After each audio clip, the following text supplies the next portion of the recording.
Welcome. So, big changes are afoot in the world of the right, in the world of the internet, and it appears we're going back to medieval times, back to the olden days of the old Roman Catholic Church and the old Orthodox Church on the right, on the internet. Back to when religion actually mattered and people actually cared about it and they talked about it. Back away from all this secularism and all this new things that have come in since then. It's a new time. And I'm telling you, religion is making a comeback on the right. And the best evidence I have for this is Milo, Roosh V, and maybe someone you haven't heard of named Paleocrat. Just examples that I'm throwing out there. A little bit of Warcraft 2 music for you. Always adds a little bit of atmosphere to it. But really, there's just been a trend that I've been noticing. And that is I'm seeing a lot of figures on the right moving in a more religious direction. And we're seeing people like Milo, Roosh V, and a lot of these people that are important on the right moving in a more conservative direction, in a more religious direction, a Catholic direction, in an Orthodox direction, to the point where people are talking about these traditional faiths now. You know, as I just got through, I watched this whole debate, Catholic versus Orthodox, just trying to see if maybe my own papist instincts were wrong and maybe the Orthodox are right the whole time. I don't know. But, you know, I watched that whole debate. It's just like religion just in general is making a comeback. And if we watch Milo, he went and he tossed his ring from his former gay marriage in the ocean. I guess, for whatever that means. To bring back his Catholic faith and become ex-gay. Completely tossed his $150 ring. Oh. And it's gone. But why this is important is that one of the things I'm starting to hear a lot from the left, and one of the reasons I want to address is people are saying that this is fake, that these people are not really religious, these are just trolls, or they're just putting this out there. But I really think that this is a genuine movement back towards faith and Christianity that's occurring on the right.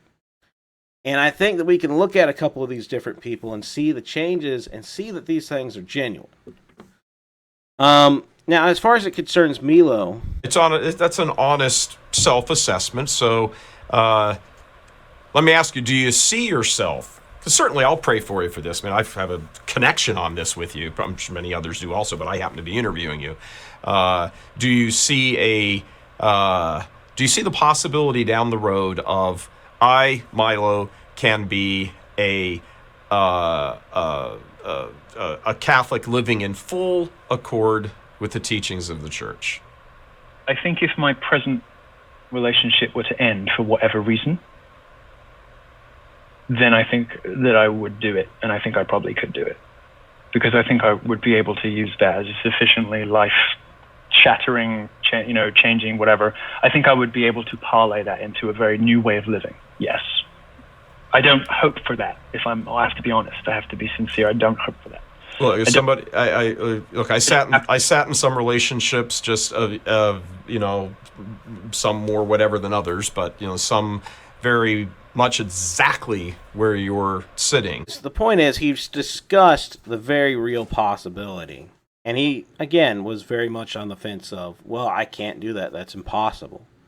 But Michael Voris was very much talking with him about how, well, you need to look at it in a more supernatural way.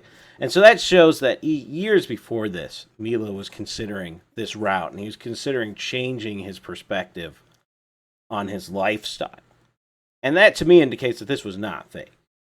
That this is first of all, that was a very vulnerable interview that he did with Michael Voris, a very real interview. It shows that he's a real person, he's not just a troll.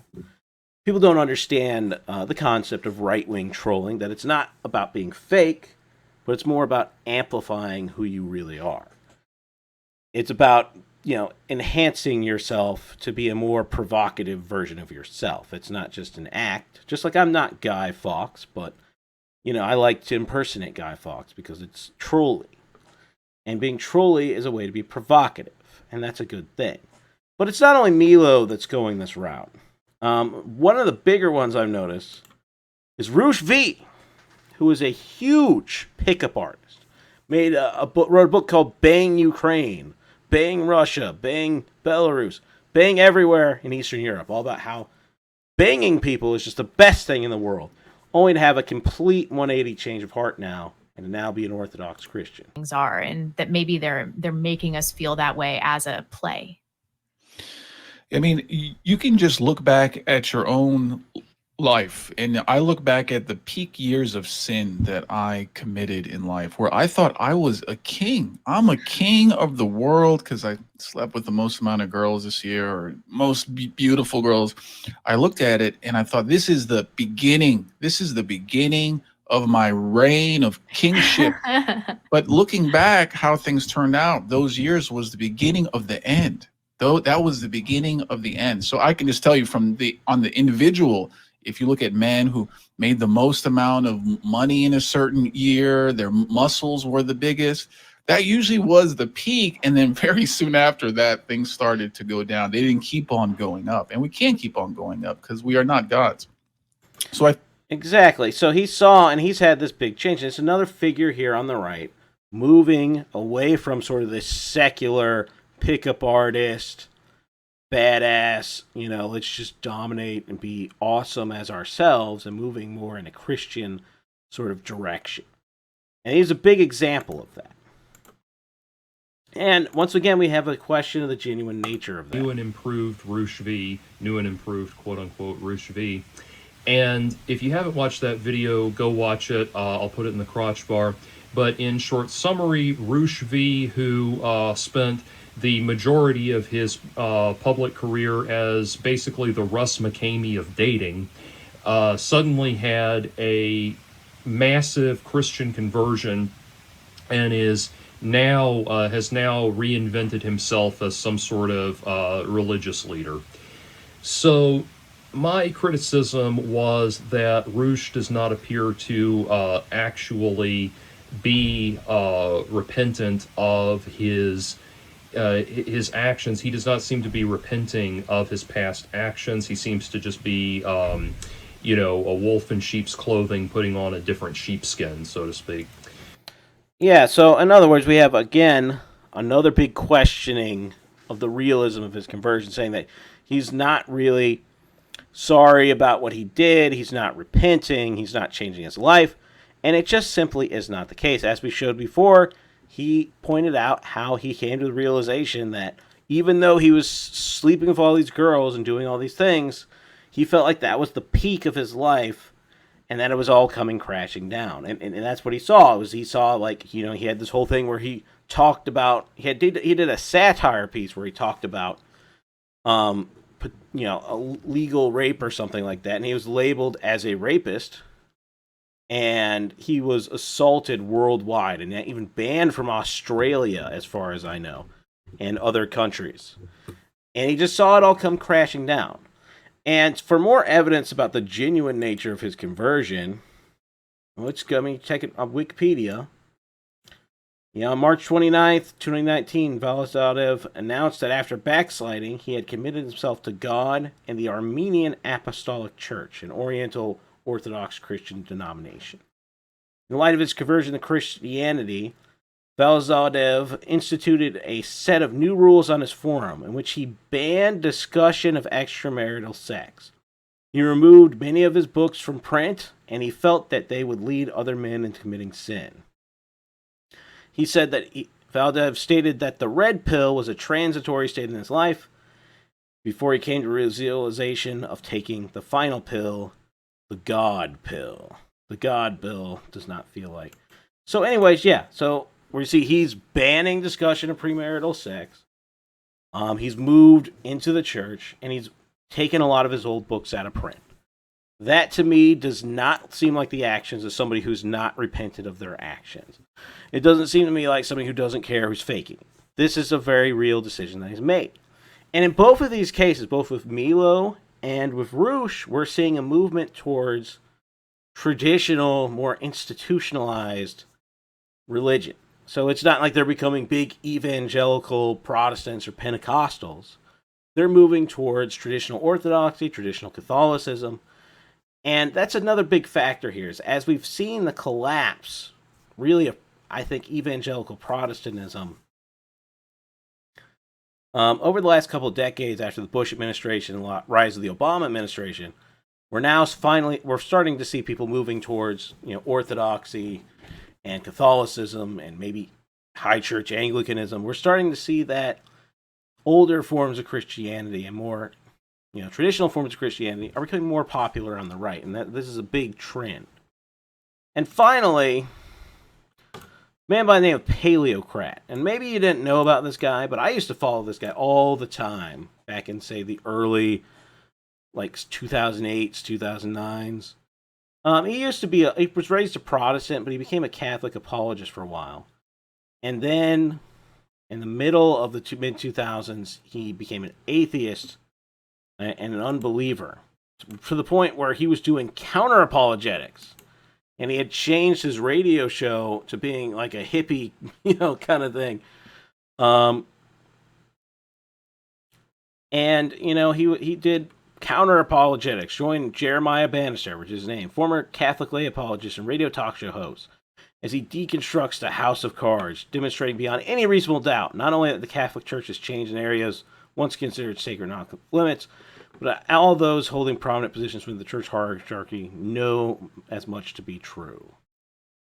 And, he just goes on, and it's all about converting people who used to be Pentecostals or used to be Catholics, essentially into becoming atheists, is what it seems like he's trying to do. And now we're seeing he's had a conversion. Worth having to do with how you treat your parents. He disrespected mama. And so we were talking about honoring your mother and father. And he started bringing up questions about standards of morality. Why do I need to believe that? What is the reason for that? Who says I need to believe this? I know that's what you think is good, or what if I don't think this is good, or what if I think I'm right? Do I have to do certain things?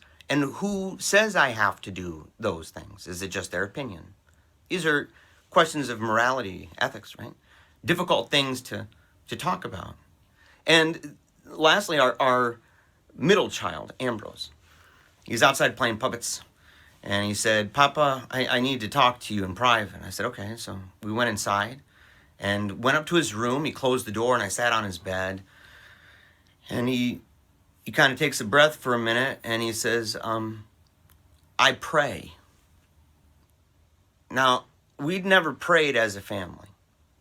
Not since he'd been born. And so there was no way that he learned this from us.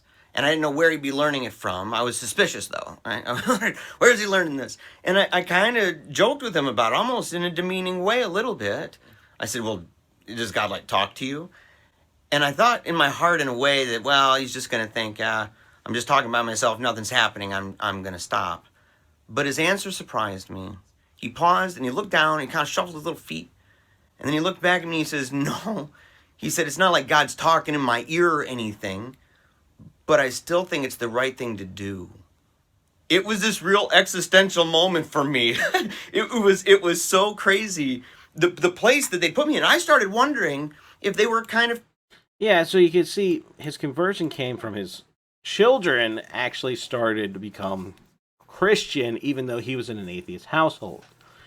And essentially, I suppose what this communicated to him was that maybe there's something more deeper, more natural about religion and God, rather than just being a human invention. Maybe there's something sort of imprinted on men's hearts, if you want to put it that way, that leads them in the direction of faith. And by coming to that realization, he became a Catholic and came back to, and now he's doing his paleo radio again. And now it's a Catholic, conservative Paleocrat paleo radio. And he's talking about all these things. So he's back doing this stuff. And that's really amazing to me because, again, he was gone for so long. And if you look at his older videos, you could see what he used to be like when he was like really religious at the beginning. You could see he had the little tie, you know. Arbitrary. It can't work. You're going. Yeah, his little fedora, that kind of thing. Old school Christian rock kind of appearance.